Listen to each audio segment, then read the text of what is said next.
dito sa Hong Kong, di hamak na mas mataas talaga yung pasahod kaysa sa Middle East. Pero kung pag-uusapan naman ay pagiging maselan at saka pagdating sa oras ng trabaho, maselan talaga yung Hong Kong kaysa sa Middle East. Kasi sa Hong Kong, ang liit-liit lang ng bahay pero parang the whole day hindi ka pa tapos magtrabaho. Bakit? Kasi nga parang nakabantay sila palagi, tapos syempre, over CCTV camera, hindi mo alam kahit saan sila pumunta, pwede ka nilang silipin kung anong ginagawa mo. Magugulat na nga lang ako. Minsan bigla na lang nagsasalita sa camera. Yung hinahanap ako, nasan ako, ganun. Pero sa Middle East naman, as my own experience, 3 palapag yung bahay, tapos mag-isa lang ako doon. Natatapos ko yung trabaho ko doon like 3 hours or 4 hours, tapos na ako. Kasi paspasan ang galaw doon. Dito kasi parang papetex-petex lang para matapos lang yung buong araw na meron kang ginagawa. Parang pagkukunwari na nga lang minsan kasi alam mo yung malinis na pero lilinisin mo pa rin para lang may matawag na may ginagawa ka o busy ka. Yun. Kaya yun, sa mga gusto mag Hong Kong. Tapos uso nga ba ang termination dito? Yes. Usong-uso dito yung termination.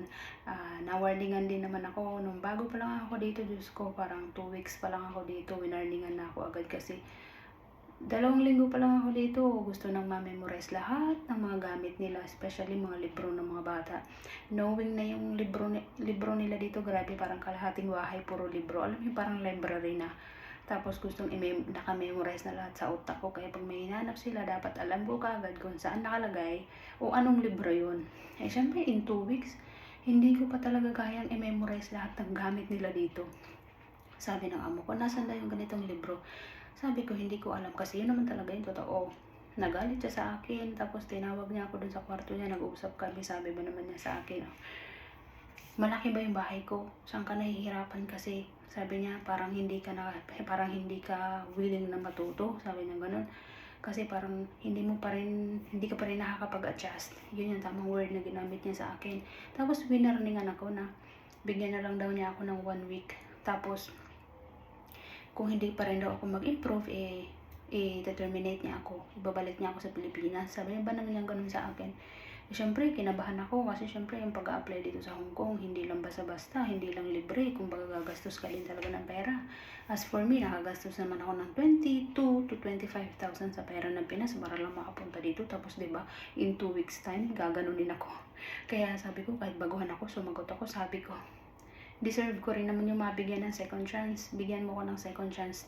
Like, bigyan mo pa ako ng 2 weeks time na ma-memorize ko kasi everything was new. Sabi ko, lahat talaga bago sa akin dito sa Hong Kong. Siyempre, mula sa kapaligiran, sa mga gamit nyo, sa pananalita nyo, yung as in lahat.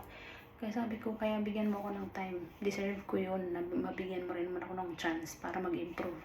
Tapos yun yan, pinagbigyan ako 2 weeks time lang talaga yung binigay. Tapos mga 1 week after, yun, kinausap niya ako, sabi niya, okay na daw, nakapasa na daw ako dun sa pagsubok niya, pagsubok niya, okay na daw ako. Yun, sabi niya. Tapos, kaya sabi ko, kinabahan din ako, kasi sabi ko, ganito pala talaga dito. Kaya yung ibang mga nandito sa Hong Kong, mga 4 days pa lang, 3 days pa lang, talagang pag hindi nagustuhan ng amo, wala, tiniterminate. Kaya yun lang yung,